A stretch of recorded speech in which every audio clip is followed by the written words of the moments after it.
Assalamualaikum warahmatullahi wabarakatuh. Perkenalkan nama saya Emi Febriana. Saya dari kelompok 2, akuntansi C praktikum 1. Di sini saya akan menjelaskan mengenai fraud komputer atau kecurangan komputer.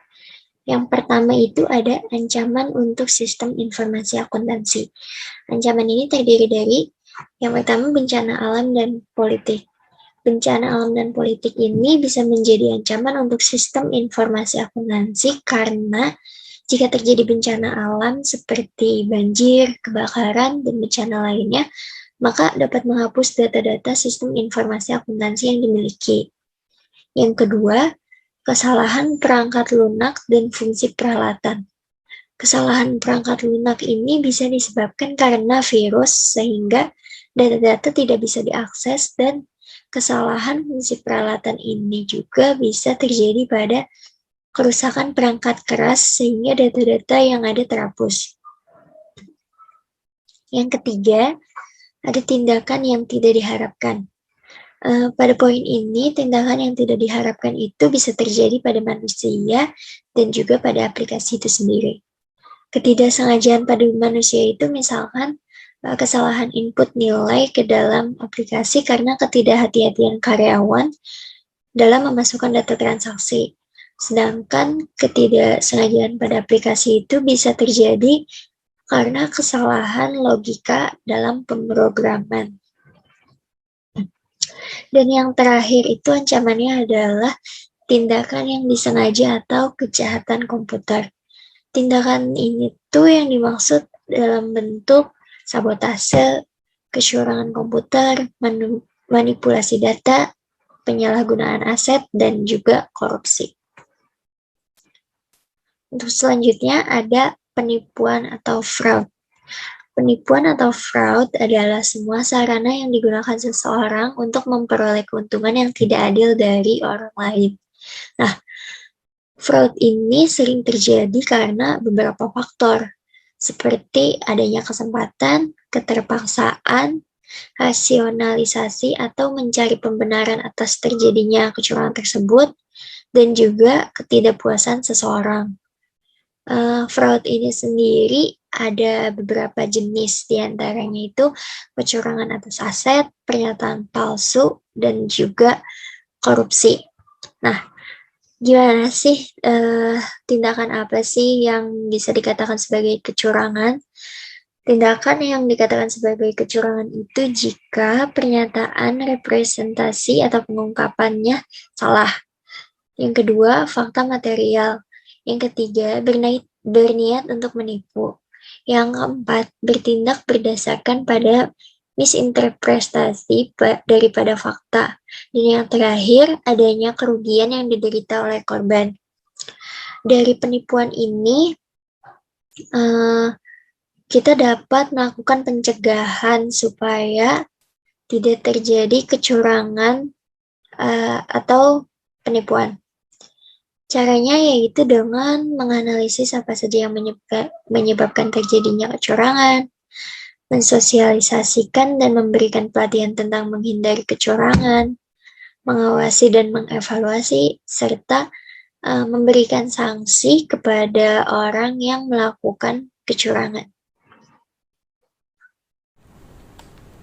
Baiklah, saya akan melanjutkan slide yang telah dipresentasikan oleh teman saya tadi, yaitu jenis-jenis fraud. Ada phishing, mencuri data pribadi Anda lewat telepon. Phishing lewat email, Anda diminta mendownload suatu security software atau software menarik lainnya yang terkadang gratis tetapi sebetulnya merupakan virus. Terkadang dalam email bank tipuan, Anda diminta mengisi survei atau mengklik link ke undian yang menarik. Jika Anda menerima telepon atau email dari bank yang sebetulnya bukan bank Anda atau bukan penerbit kartu kredit Anda, kemungkinan besar Anda akan ditipu. Tawaran pinjaman kredit dalam jumlah besar dengan bunga rendah. Contoh kasus pada phishing. Phishing bisa ditemukan dalam kehidupan sehari-hari. Contohnya pada seseorang yang mengirimkan link website yang tidak jelas, di mana jika kita mengklik link tersebut, maka kita diarahkan ke laman website tersebut yang dimana pada saat itu data kita telah terekspos ke pembuat website tersebut tanpa sepengetahuan kita. Kita harus berhati-hati dalam menggunakan internet, terutama saat mengunjungi website yang kurang jelas domainnya. Contoh beberapa domain yang aman untuk dikunjungi seperti .com, .info, .net, .org, .biz, dan .me. .com sendiri biasanya digunakan untuk perusahaan, website komersial, dan komunitas. .info digunakan untuk website yang bersifat informatif, dan .net digunakan untuk website yang membahas atau menyediakan hal-hal teknis atau infrastruktur internet. .org digunakan untuk website organisasi non-komersial dan non-profit. .biz digunakan untuk website bisnis dan komersial, seperti website e-commerce. Dan terakhir .me digunakan untuk website personal, blog atau resume. The Fraud Triangle, segitiga penipuan. Untuk sebagian besar pelaku penipuan, semua kebutuhan pelaku adalah kesempatan dan cara pandang kriminal dan memungkinkan mereka melakukan penipuan. Berikut merupakan 3 kondisi ketika penipuan terjadi atau yang disebut segitiga penipuan. Kalian dapat melihat tabel di bawah ini. Yang pertama itu tekanan. Tekanan atau pressure, dorongan atau motivasi seseorang untuk melakukan penipuan. Berikut tekanan yang dapat menyebabkan penipuan karyawan, yaitu keuangan, emosional, dan gaya hidup. Yang kedua ada kesempatan atau opportunity, kondisi atau situasi yang memungkinkan seseorang atau organisasi untuk melakukan dan menyembunyikan tindakan yang tidak jujur dan mengubahnya menjadi keuntungan pribadi. Kesempatan memungkinkan orang-orang untuk melakukan 3 hal berikut ini. Yang pertama, melakukan penipuan, menyembunyikan penipuan, lapping, menyembunyikan pencurian uang tunai melalui serangkaian penundaan dalam posting koleksi untuk piutang, cek kiting, membuat kas dengan menggunakan jeda antara waktu cek didepositokan dengan waktu dicairkan di bank. Yang terakhir, mengonversikan pencurian atau misrepresentasi untuk keuntungan personal. Dan yang ketiga, rasionalisasi atau rationalization. Alasan yang digunakan para pelaku penipuan untuk membenarkan perilaku ilegal mereka. Rasionalisasi yang paling sering mencakup hal-hal berikut, yaitu yang pertama, saya hanya meminjam itu dan saya akan membayar kembali pinjaman saya.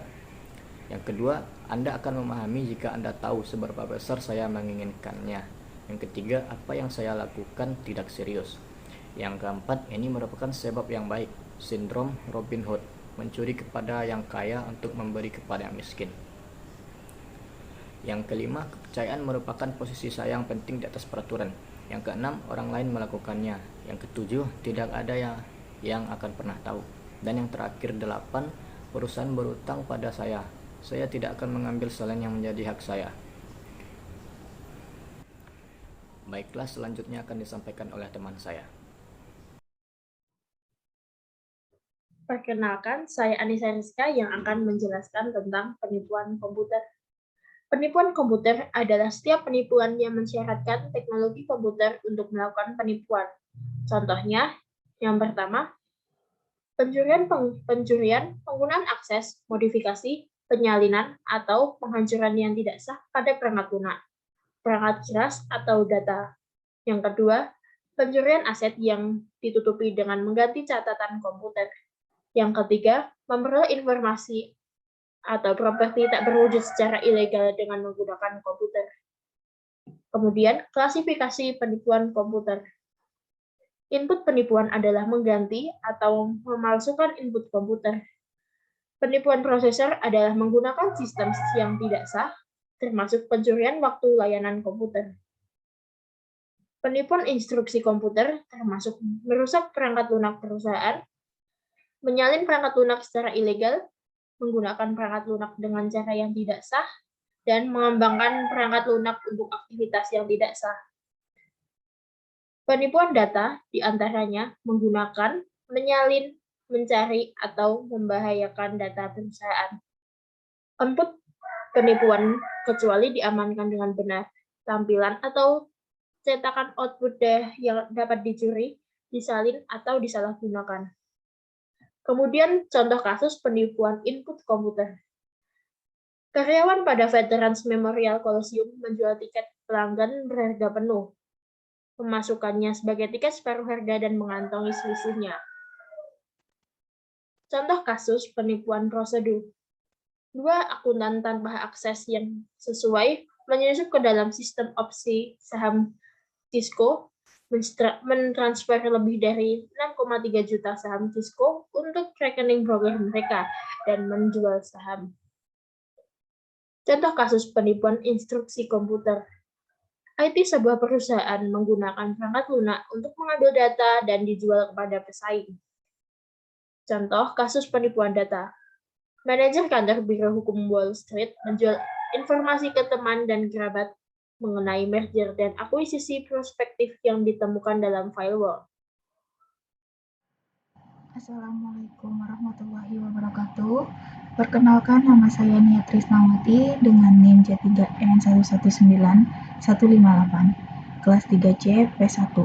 Di sini saya akan menjelaskan kasus komputer fraud pada Bank BRI atau Bank Rakyat Indonesia. Dengan kronologis, pada tanggal 23 Februari 2011, tim audit intern BRI cabang Baqinang, Riau melakukan pemeriksaan di BRI Tapung Raya, Riau. Dari hasil pemeriksaan tersebut, tim audit intern BRI cabang Baqinang menemukan transaksi fiktif yang dilakukan oleh Kepala Cabang BRI Tapung Raya. Tim ini menemukan kejanggalan dari hasil pemeriksaan antara jumlah saldo neraca dengan kas yang tidak seimbang. Pada kasus ini terjadi tindakan kecurangan atau fraud karena faktor kesempatan. Hal ini terkait dengan kedudukan dan kemampuan atau skill yang dimiliki orang tersebut dalam sebuah perusahaan. Kecurangan yang dilakukan merupakan tindakan korupsi. Korupsi di sini merupakan penyalahgunaan wewenang. Modus pada kasus ini, Kepala Cabang BRI Tapung Raya, yaitu Masril, melakukan penyalahgunaan wewenang jabatan, yakni melakukan transaksi fiktif senilai 1,6 miliar dengan mentransfer uangnya antar kantor cabang BRI Pasir Pangarai 2 ke unit Tapung Raya. Selain mentransfer uang, Masril juga melakukan pencatatan palsu dalam pembukuan atau laporan maupun dokumen kegiatan usaha. Tersangka dijerat pasal yang disangkakan, yakni pasal 49 ayat 1 Undang-Undang Nomor 10 Tahun 1998 tentang perubahan atas Undang-Undang Nomor 7 Tahun 1992 tentang perbankan dengan ancaman 10 tahun penjara. Dari kasus tersebut, ada pun cara untuk mencegah dan mendeteksi penipuan atau fraud. Yang A. Membuat penipuan agar tidak terjadi, contohnya meningkatkan integritas. Misalnya, yang pertama, menggunakan praktik, mempekerjakan, dan memecat pegawai yang semestinya. Yang kedua, mengatur para pegawai yang merasa tidak puas. Yang ketiga, melatih para pegawai mengenai standar keamanan dan pencegahan terhadap penipuan. Yang keempat, mengelola dan menelusuri lisensi software. Yang kelima, meminta menandatangani perjanjian kerahasiaan kerja. Nah, yang B, meningkatkan kesulitan dalam melakukan penipuan, contohnya mengembangkan sistem pengendalian internal yang kuat, misalnya memisahkan tugas. Yang kedua, memisahkan pegawai mengambil cuti atau meminta pegawai mengambil cuti dan melakukan rotasi pekerjaan. Yang ketiga, membatasi akses ke perlengkapan komputer, data file, data. Yang keempat, menkripsi data program. Yang kelima, mengamankan saluran telepon. Yang keenam, mengamankan sistem dari virus. Yang ketujuh, mengendalikan data yang sensitif. Yang kedelapan, mengendalikan komputer. Dan kesembilan, mengawasi informasi hacker.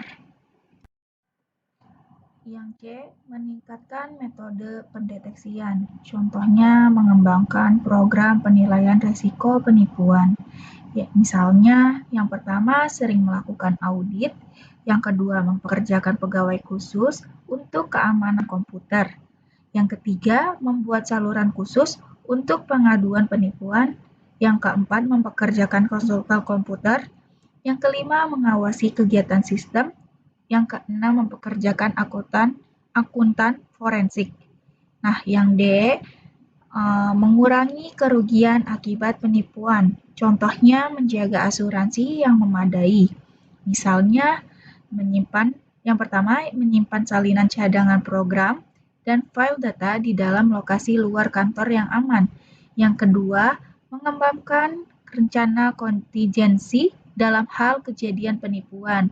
Yang ketiga, menggunakan software untuk mengawasi kegiatan sistem dan untuk memulihkan diri dari akibat penipuan.